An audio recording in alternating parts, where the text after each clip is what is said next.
dollars eating shrimp. I'm a dollar, met some girls from Guatemala, now they trying to holler. Now before they wouldn't bother, now I'm trying to be a scholar, cause she giving all the knowledge to me. Knowledge to me. Doing homework every night of the week. Night of the week. Like she chilling up at college with me. College with me, but we cruising, man. Rolling up at 430. Kush same color as a Kobe Road jersey, or a throwback worthy. Giraffe ass high, fresh breeze just passing us by. Cause I'm cruising on a Sunday afternoon. I got my good shoes on, ain't got no bad news.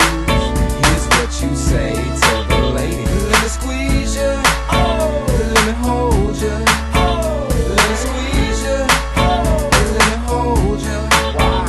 Cause I don't wanna leave this party, baby, without you. What you waiting for? Hop on the ride. Okay. What you waiting for? Hop in the ride. So I arrive at a party at 9. I reside beside Sim, pick on the fly. Time's on our side, but look again, and it's 11 p.m. Chalk it on the board. Time to sin, let's begin. Hey, you're kinda cute, and I got the loot to befriend both you and your girlfriend too. You single, Tim Jones? Well, that depends. Just then she turned to a friend and she said, I really like him. Say word. I really like him. Oh yeah. I really. Ladies and gentlemen, it's wonderful always in being able to bring you the sensational and lovely Dr. Susan Horowitz, aka Dr. Sue.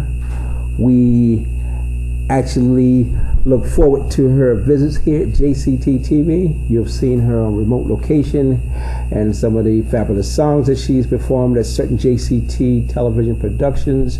You've seen her with the outstanding Jose doing his thing. They're doing wonderful interviews and things together. Dr. Sue is doing so many things. We always intro her at our live events, and usually even to you, the public, as the sensational original author of the Queens of Comedy. She's interviewed Lucille Ball, Joan Rivers, may she rest in peace. She's interviewed Carol Burnett, Whoopi Goldberg, all the legends, Phyllis Diller. And we have the pleasure of having her back in the house today as we reminisce a little bit on Joan Rivers. Dr. Sue, how are you? I'm doing great, and thank you for that beautiful introduction. Thank you for being here, and thank you for all your wonderful accomplishments and the great ones I see ahead for you. We want to go, first, before we go into that, update the folks and tell them some of the things that you've been doing lately before we go into our reminiscence session for our lovely Joan Rivers. Well, I've been quite busy lately. And I know you have. I'm very fortunate because I get to do the things I love, which is, one, writing and performing songs. I really love to do that. And secondly is teaching. I teach at VMCC, part of City University of New York, and I really enjoy my students and my teaching, and I sing to my students. So it's a way of making the class more fun, more heartfelt, and using my talents. I always believe use your talents wherever you are. Indeed. You know, find a way to use them. Indeed. I need to bring the cameras in there one day and cover that and call the session the Singing Professor, huh?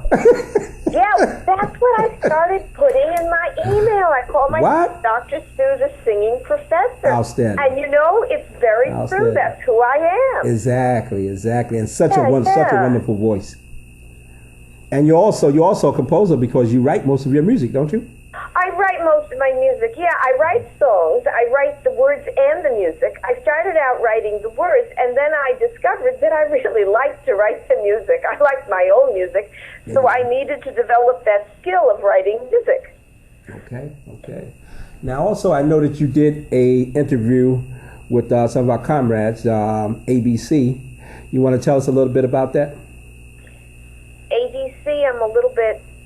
You did an interview in regards to your writings for Joan Rivers. Was that ABC? Oh, ABC. Oh, certainly. ABC Television Network. Absolutely. Yes. I was recently on ABC Television Network. They called me up, and it was a last-minute thing, but fortunately I could get there fast. Indeed. And I talked about Joan Rivers, whom I interviewed for my book, Queens of Comedy. Indeed. And it was a thrill do these interviews with these great legends, I also interviewed Lucille Ball, Carol Burnett, Phyllis Diller, and backstage I interviewed Whoopi Goldberg too. I talked to her too. Indeed. And Joan Rivers, I saw her years ago when I did my book Queens of Comedy out in her mansion where she was then living out in Beverly Hills. But most recently I saw her in 2012 when I was a model on Project Runway. Oh yeah, we aired that here. Yeah, that was wild. I mean, I was this model. I was this amateur model. I don't know anything about being a runway model, but I do like that Broadway pizzazz. So I walked down the runway with my little Broadway dance style, and I looked out from the runway, and who should I see but Joan Rivers? Wow.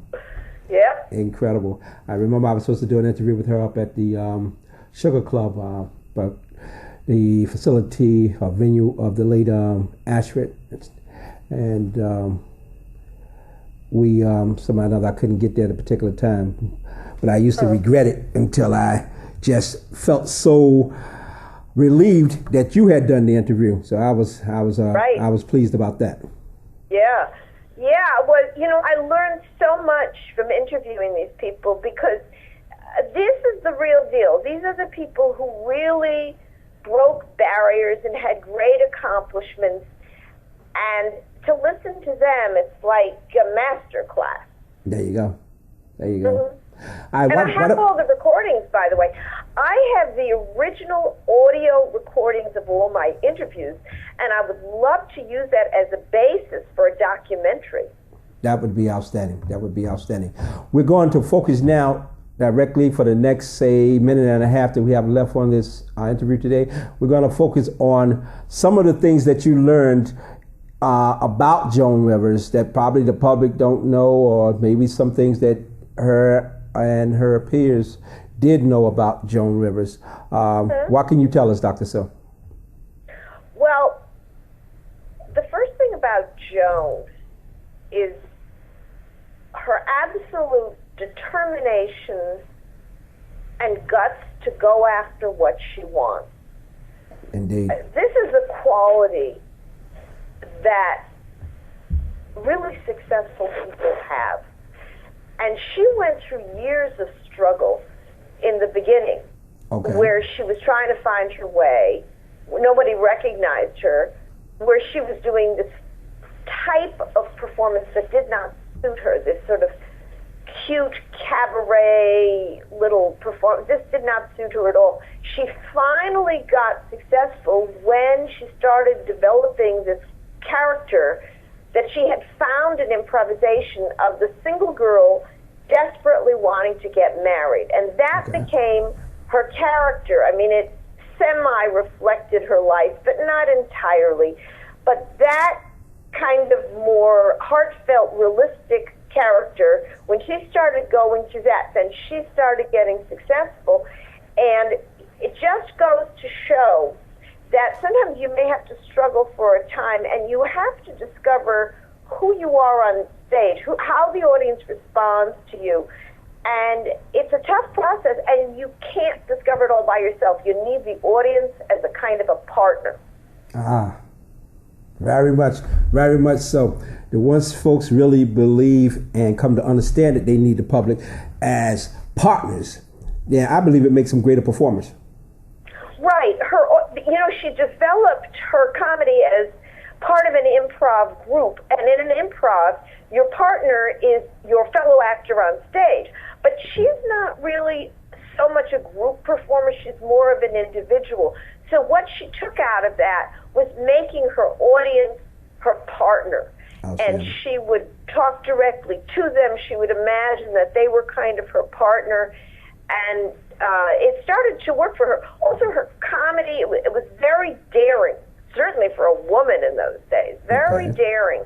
But that's who she was. That's what she wanted to do, and she never gave in to fear or discouragement. I give her a lot of credit for her strength of character. Outstanding. And one thing I want to credit her to as well, they asked her when she was going to retire because so many of her cohorts had either passed away or retired, and she said, "I will never retire." Right, and I think she never did retire. She didn't. She retired. She finally passed away. She was at the top of her game in terms Indeed. of her sharpness, her acuity, her link to contemporary events, and she never retired. She went out when she was still really sharp. She still had her show with her daughter on cable television. We used to announce her at all our live events and saying, and Dr. Sue interviewed Joan Rivers when she looked like Joan Rivers, but that was all in kidding and fun, and it's a big contribution to her longevity. Yeah, it is, and she brought her daughter, Melissa Rivers, into the show, and Melissa, Indeed. is carrying on with her own show Indeed. career, and she never retired, and she felt that her work was her life, and it gave her purpose and energy and drive, and she didn't want to leave it.